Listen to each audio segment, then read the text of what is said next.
여러분 안녕하십니까? 뉴스데스크 제주를 시작하겠습니다. 정부의 내년 예산안에 제주 제2공항 건설 예산이 포함됐습니다.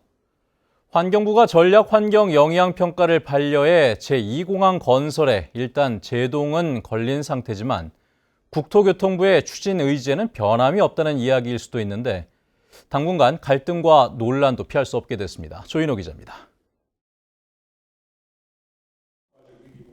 국무회의에서 의결된 내년 정부 예산안에서 국토교통부가 편성한 공항 관련 예산은 4,200억 원. 이 가운데 제주 제2공항 관련 예산은 기본과 실시 설계비와 감리비 등으로 425억 원이 포함됐습니다. 올해 예산에 편성됐던 473억 원보다는 10%가량 줄어든 것입니다. 국토교통부 관계자는 환경부의 전략 환경 영향평가 반려 사유를 검토해서 제2공항 추진 여부를 결정할 예정이어서 예산에 반영했다고 설명했습니다. 국토부는 최근 공개한 제6차 공항종합개발계획안에도 제2공항을 항공안전 확보와 시설 용량 확충 필요성, 환경 영향 등을 종합적으로 고려하면서 추진 방향을 검토하겠다고 명시했습니다.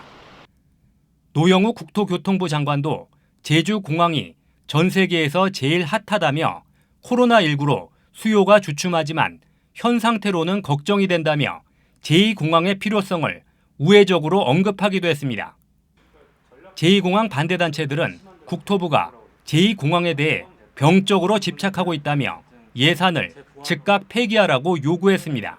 당정협의를 통해서 도민 반대 결정을 수용하기로 했었고 최근에는 환경부에서 전략 환경 영향 평가에 대한 반려 결정도 내렸습니다.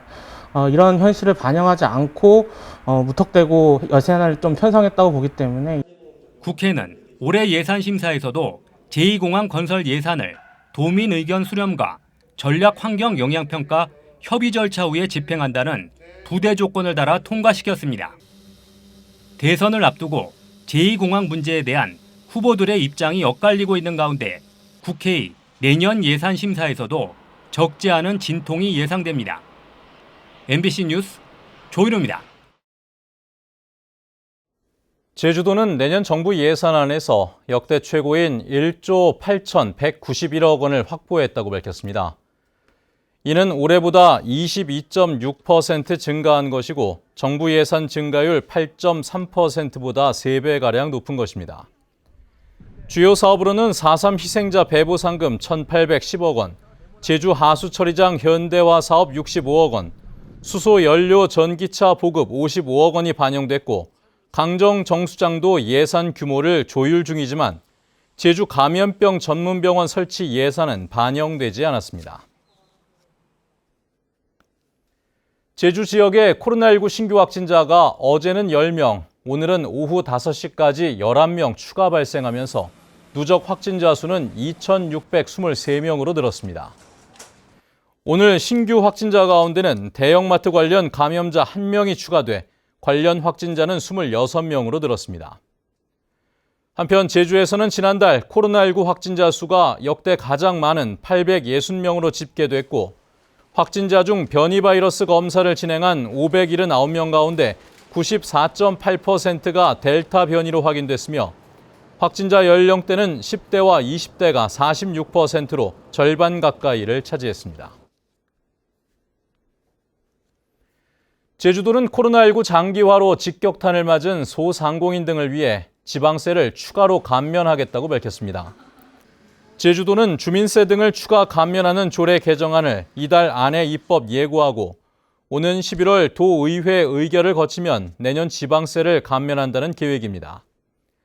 제주도는 올해 착한 임대인과 유흥업소 재산세 등 57억 원을 감면했습니다.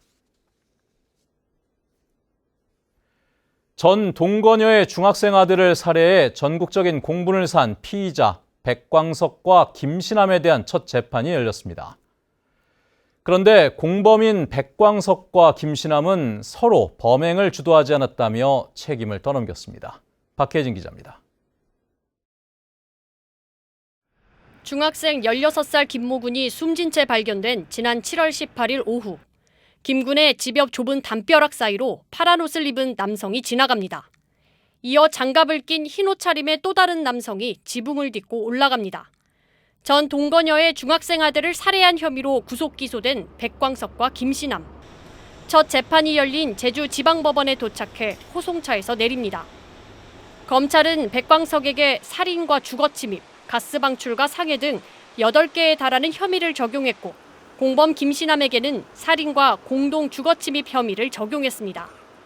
법정에선 백광석과 김씨남은 사건 당시 역할을 분담했던 것에 대해서는 인정했지만 사전에 공모하진 않았다고 주장했습니다.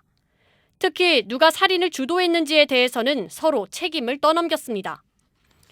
백광석은 김군을 제압하는 것을 도와달라고 했는데 김씨남이 능동적으로 김군을 살해했다고 주장했고 김씨남은 자신은 김군을 붙잡기만 했고 백광석이 김군을 폭행하고 살해했다고 주장했습니다. 재판부는 백광석과 김씨남에게 김군이 도대체 무슨 죄를 지었냐며 질타하고 검찰의 요청에 따라 백광석을 증인으로 세우고 대검찰청 소속 심리분석관도 증인으로 출석시키기로 했습니다. 재판을 지켜본 고 김모군의 어머니 측은 사건 이후 하루하루를 고통 속에 살아가고 있다며 백광석과 김씨남에게 법이 정하는 범위에서 가장 높은 형을 선고해달라고 호소했습니다. 유죄 인정 여부에 대해서는 크게 달라질 건 없을 것으로 보이고요. 다만 양형에 있어서 누가 실질적으로 결정적인 가담을 했는지 여부에 따라서 판단이 달라질 수는 있을 것으로 보입니다. 피해자들은 서로 살인을 주도하지 않았다며 책임을 미루고 있는 가운데 이들의 다음 재판은 오는 29일 열릴 예정입니다. MBC 뉴스 박혜진입니다. 어제 제주 시내 한 음식점에서 발생한 가스 화재로 한 명이 크게 다치기도 했었는데요. 사고의 원인을 밝혀내기 위한 합동 감식이 오늘 진행됐습니다. 그런데 해당 음식점의 가스 저장 탱크 시설은 검사 필증조차 받지 않았던 것으로 확인됐습니다. 박주영 기자입니다. 시뻘건 불길과 함께 거대한 검은 연기가 치솟은 제주시 연동의 한 음식점.